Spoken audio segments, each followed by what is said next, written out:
What is Control A.8.12 in ISO 27001-2022?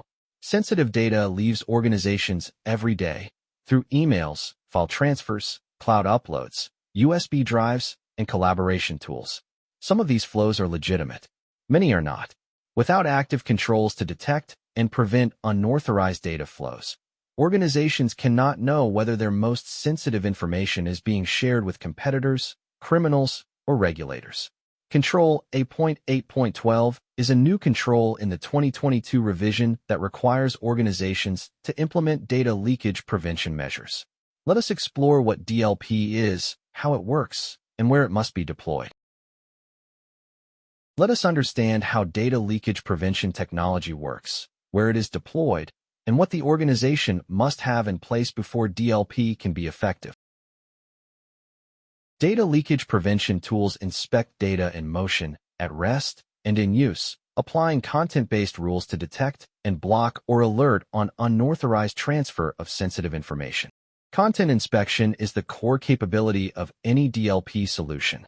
Rather than simply blocking all data transfers, which would make organizations non-functional, DLP uses pattern matching, machine learning, and data fingerprinting to identify sensitive content within files, emails, and data streams.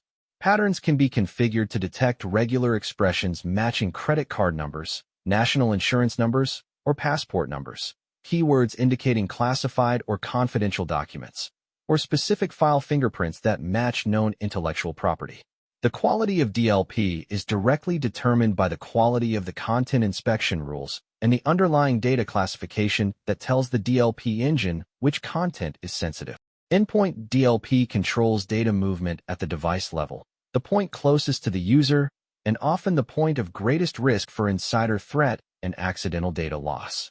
Endpoint DLP agents can monitor and control data copied to USB storage devices, printed to local or network printers, attached to emails and desktop clients, or uploaded via browser-based applications.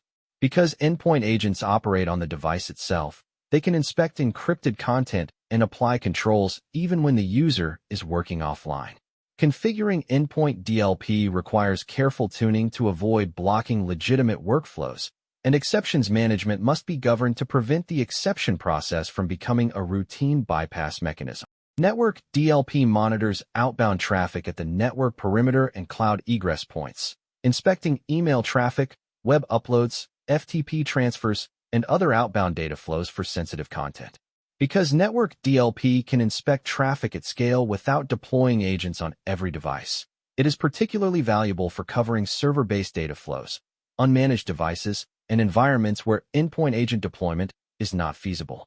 However, widespread use of TLS encryption means that network DLP requires SSL inspection capabilities to see inside encrypted traffic, a requirement that introduces its own privacy and performance considerations that must be balanced carefully. Cloud DLP addresses the growing volume of sensitive data flowing to cloud storage, collaboration platforms, and SaaS applications.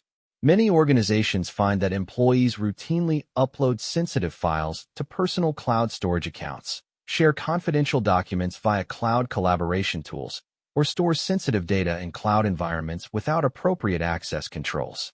Cloud DLP solutions integrate with cloud provider APIs to inspect data at rest and in transit within cloud environments, applying the same classification-based rules as endpoint and network DLP. For organizations with significant cloud footprints, cloud DLP is increasingly the most important DLP deployment point. Effective DLP implementation follows a structured progression from classification through deployment, tuning, and incident response. Data classification. Let us examine the organizational conditions that make DLP effective, including the critical role of data classification and the challenge of balancing protection with productivity.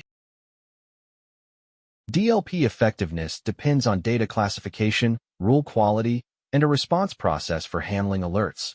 Without these foundations, DLP generates noise rather than security value. Data classification is the non-negotiable prerequisite for DLP.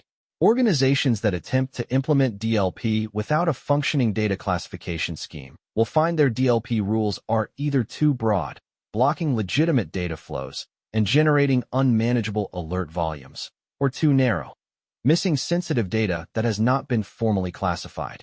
The investment in data classification pays dividends across multiple controls, and DLP is the clearest example of a control that cannot function effectively without classification as its foundation.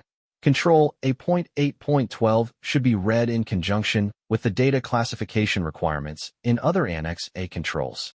The tension between data protection and user productivity is the central operational challenge of DLP. Overly aggressive DLP policies that block common business workflows create friction that drives users to find workarounds. Encrypted personal email, personal cloud storage, or physical media that the DLP system cannot see. Security teams must engage with business stakeholders to understand legitimate data sharing patterns, design DLP policies that target genuine risk rather than all data movement, and establish a governed exception process that provides relief for legitimate use cases without creating systematic bypass routes. When DLP detects and confirms a data leakage incident involving personal data, the organization's GDPR breach notification obligations are triggered.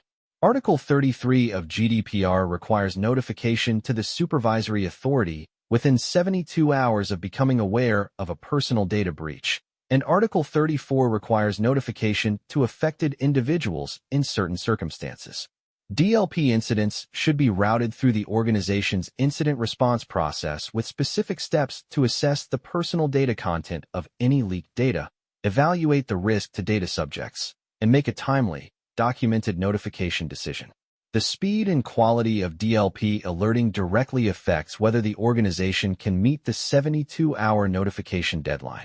DLP data reveals not just incidents, but patterns, which users, business units, or processes generate the most data leakage risk. These patterns are invaluable inputs for targeted security awareness training. If DLP data shows that a particular team routinely sends sensitive files to personal email accounts, the appropriate response is not simply tightening DLP rules.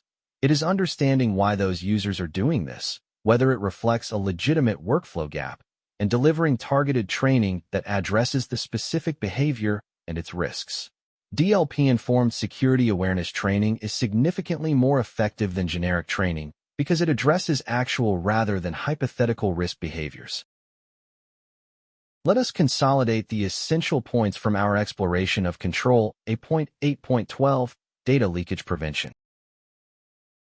If you want to master all 93 Annex A controls in ISO 27001, 2022, our complete Udemy course covers every control in depth with practical implementation guidance, policy templates, and audit-ready evidence frameworks. Enroll today and build the security knowledge your organization needs. Thank you for watching. If you found this helpful, please like and subscribe. See you in the next video.